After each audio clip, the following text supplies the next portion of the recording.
this one was based on the Champion spark plug company, and he got the idea from one of their matchbook colors. And he took the brilliant colors and he superimposed this sharp fuchsia slashed with this sort of lavender blue lines against a Kelly green background.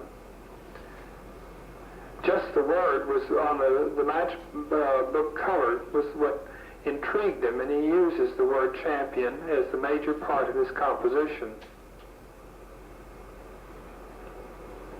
His colors are becoming modern looking, the fuchsias, the off greens, the pinks against oranges.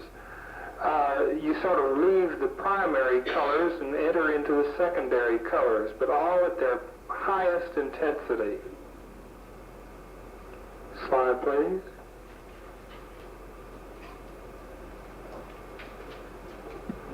They're modern symbols, symbols that we're aware of in the modern world. And even today, his paintings still look quite fresh and alive, even though most of these were done in the late 40s and 1950s. Slide, please.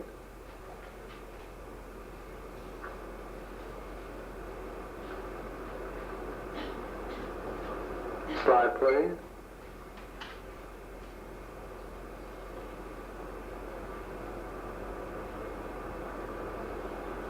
Slide, please. In compositions that use slightly narrative shapes and also geometric abstract shapes, you have to be extremely careful in the method of composing these things. And Stuart Davis is a master at jumbling all of these things together and getting out a unified, organized composition. Slide, please.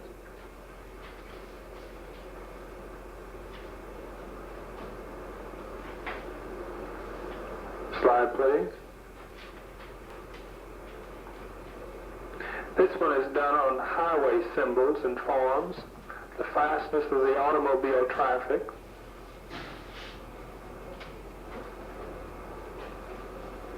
Slide, please. And this one, which is in the Johnson collection of American painting, was done in 1961, so it's a fairly late painting. It still embodies most of the style that he developed in the 1930s. From his mature style to the late period, there was a consistency in style. In 1961, the Johnson Company, or the Johnson Wax Company, which had always been sort of an avant-garde company in the use of contemporary American art, with its Frank Lloyd Wright buildings at its plant in Racine, Wisconsin, and decorating it with modern painting, asked Lee Nordness to select a collection of 100 American paintings to be examples of all styles of the great American painters living and alive, preferably a painting that was done in that year of 1961. There are a few omissions from this group, mainly because Mark Rothko refused to submit a painting for group showings, and Franz Klein had died, so he was excluded since these were to be living American painters. And this collection has been touring Europe for almost the last 10 years. Slide, please. What a difference between 1960 America and 1770 America. With the review, we have John Singleton Copley, C-O-P-L-E-Y, colonial portraitist, self-taught, the low angling light from the left-hand side falling on beautifully executed drapery, darkening the right side of the face as you see it. Slide, please. Gilbert Stuart, a more refined and sophisticated painter, paid more attention to the character of the sitter rather than making it an overall composition of a figure painting. Softness of tone, a blush to the cheeks, building up his colors in translucent layers, usually portraits on a very grand scale. Slide, please. George Caleb Bingham, mid-19th century American painter, portrayed the Midwestern United States with the Missouri and Mississippi riverboatmen, the political events of the mid-19th century, and grandiose landscapes of the western United States. Slide, please. Thomas Eakins, a late 19th century realist painter, established the art school in Philadelphia,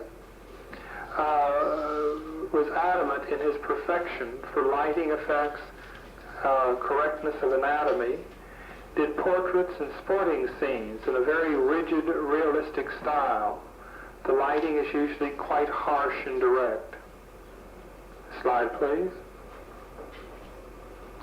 James McNeill Whistler was the sophisticate of the late 19th century American group of painters that spent most of their time in Europe, along with Sargent and Mary Cassatt.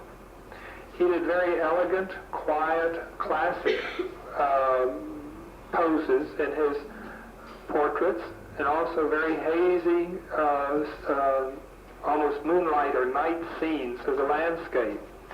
His color key was very close, very soft, no harsh shadows. His paintings give a very quiet, dignified appearance.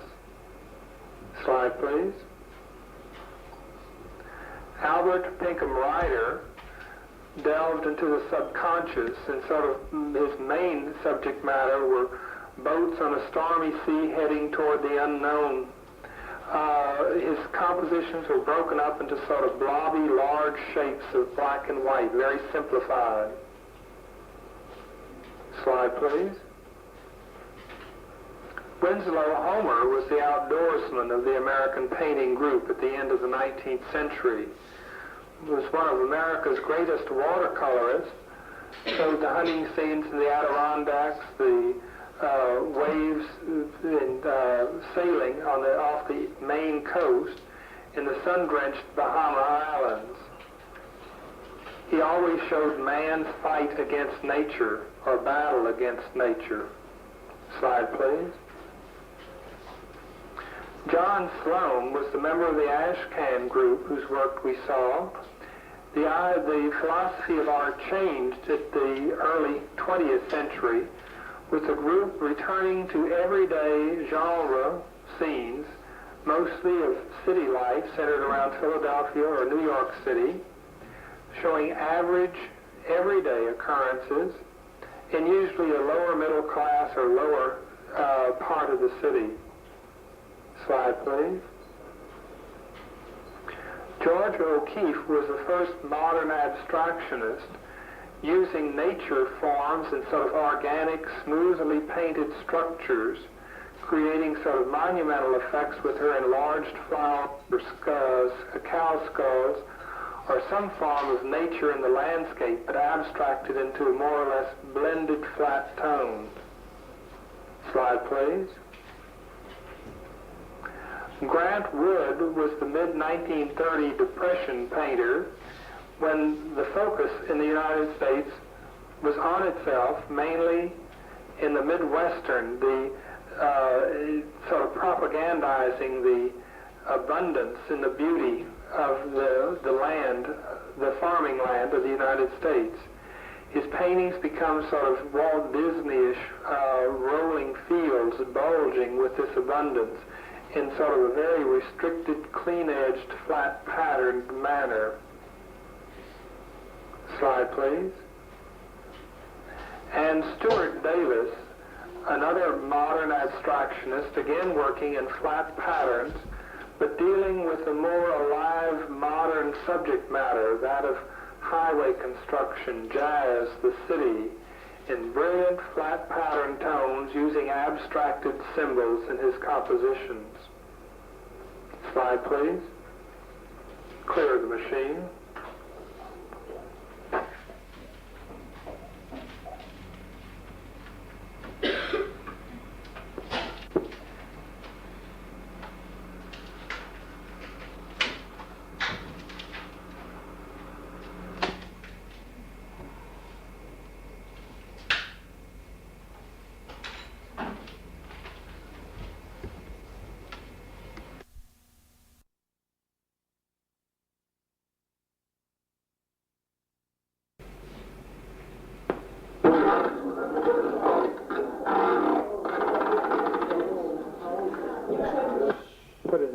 Slide, please. Edward Hopper, who was born in 1882 and just died within the past few years, is one of the realist American painters that sprang from the Ashcan school of thought, combining with some of his ideas of light interpretation from Impressionism in a trip to Paris in 1906, of the early 20th century, and whose reputation, although long overdue, had a renaissance within the last few years, shortly before his death, due to a new form of art that became popular in the United States in the late 1950s and early 1960s, that of pop art, or the reproduction of common everyday items. His reputation is so well established that he was given one-man shows at the Whitney Museum in New York City, and for a period of time where abstract art has become so important in the world of art today, it was slightly unusual that he would be honored as one of the American painters to represent the United States in the Sao Paulo, Brazil bicentennial, or biennial, excuse me. His sort of calm genre scenes of small towns, cityscapes, looked a little peculiar against the wild abstractions of Robert Rauschenberg and the assemblages of the more modern abstract painters. Hopper led a fairly dignified life, quiet, away from the city. He and his wife enjoyed a very nice home out on Long Island, and he traveled about the United States. His style developed early from this early street scene done around 1913. In a one-point parallel perspective method that gave a quite quiet calmness to his paintings, and the sort of brilliant patches of light or sunlight falling on the objects from a very sort of strong, stark angle that became more accentuated in his later work. Hopper was always a methodical painter, not turning out too much of a production in the paintings. He did some watercolors, and it was through his first sale of a watercolor in the Armory show of 1913 when he made his first sale, and it was not until almost 10 years later, a little over 10 years later, in 1924, when he had a watercolor exhibition, that he left his job as an illustrator and an etcher. Slide, please. He takes the commonplace, everyday scenes, and yet there is sort of a satirical, critical viewpoint at the way he looks at things. Even though the sun or the light source is fairly direct, there always seems to be a loneliness about the people in his paintings, sort of a lower middle class attitude of this looking out into the bright world with not much hope for improving their situation. This one is called Two on the Aisle, and obviously early theater arrivals. One lady's already in the box seat, and the others are finding their seats without the benefit of the usher, obviously so early with no other people seated, that even though he does these things in sort of broad detail with this flash of light falling, creating sort of sharp, distinct shadows, his paintings still have this sort of empty, lonely quality. The people are a little forlorn looking, and this is what appealed to the late pop painters of the early 1960s, this commonplace attitude that he presented in his paintings, the loneliness of the people, sort of the mass media brought down to the individual. Slide, please. In his stay in Paris, he studied the Impressionists. And although he never accepted their technique of the broken color, he did accept the brilliancy of their coloring and of their palette. So you will find fairly rich warm tones in his paintings, sharp contrast, and yet he gives sort of a solidity to this broken texture of the Impressionist school. He also takes the Ashcan group of the cityscapes and usually leaves the people out. The city becomes important. As Homer depicted man battling against nature, Edward Hopper almost has the city destroying the man. The city becomes all powerful and important. And he doesn't present it in a very glorious manner. In this, like the corner drugstore, he was fascinated, he says, by the two druggist apothecary jars that are hanging in the window that were filled with brilliant water, or the colored water.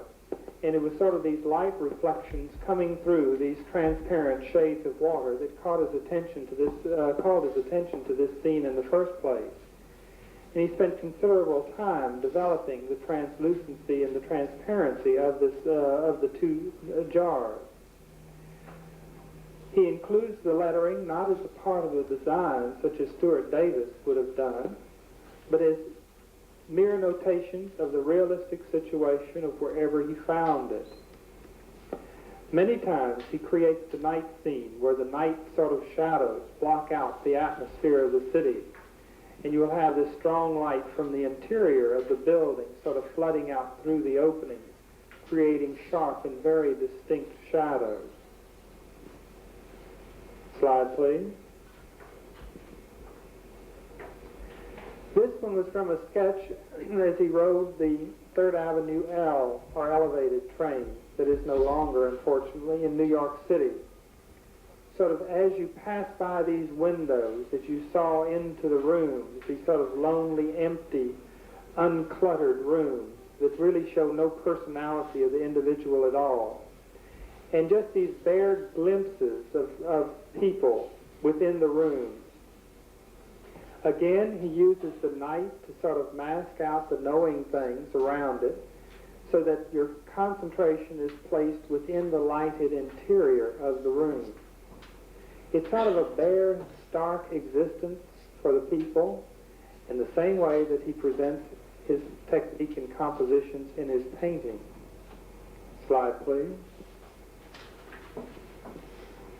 In the 1920s, he did several street scenes or building scenes. You might call them cityscapes. And from this original interpretation of the ash can, he does build a much more solid feeling of the city, not so much little vignettes of life, but portraits of the city itself, in changing the idea or philosophy of the Ashcan group, much the same way that he used the coloring of the Impressionists and building on a more solid effect than in their technique or in their brushwork. The sun is always strong, bright. There's never a hazy, subdued painting in Hopper's work.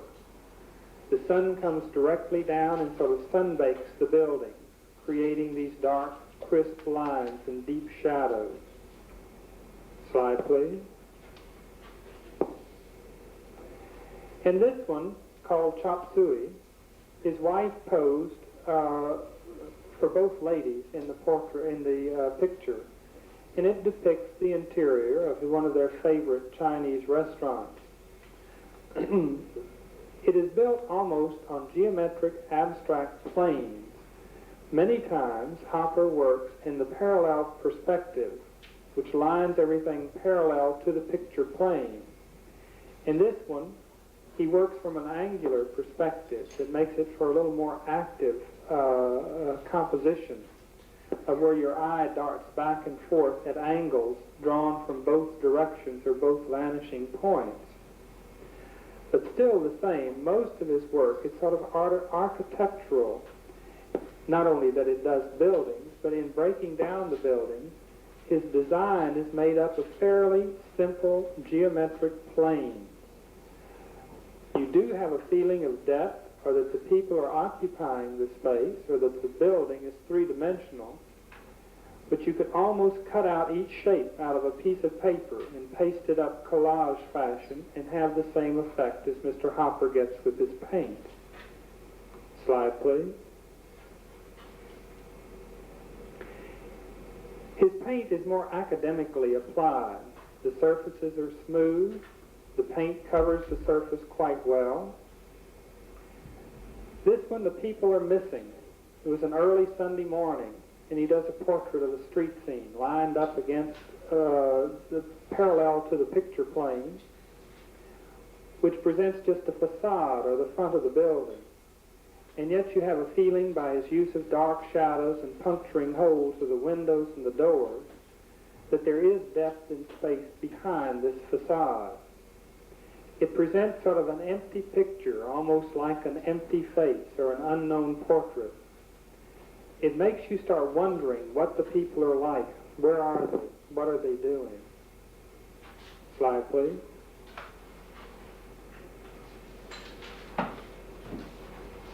The Victorian buildings, or the early 20th century buildings, especially the brick red ones, form nice patterns and changes in these facade works. Slide, please. His paintings are not too large, most of them carryable size. He did not go into the fashionable feeling of the later modern painters, although he lived into the 1960s, of these monumental-sized canvases. His scenes are more of the intimate, such as this one, Hotel Room, where the lady is reading a note, has the bags unpacked, is obviously just undressed, and is resting sitting on the edge of the bed. Again, notice the simplicity in his pattern. The colors are plain, blank. Compositions beautifully arranged in very simple elements. Very seldom would you find a patterned piece of material in any of Hopper's work. There are plain, blank areas, neatly arranged to form a very solid composition. Slide, please. Again, a very simple scene of a manicurist in a barber shop, reading a magazine. In this, you have a strong diagonal composition of the light flowing in, brilliantly lighting the objects by the front window, and the stark shadow that divides the canvas diagonally against the white wall in the background. The diagonal is repeated again by the grill work of the handrail of the steps in the lower left-hand corner of the painting that you descend from street level down into the barber shop. The main focus of this composition, of course, is the manicurist, who is isolated by this stark white background.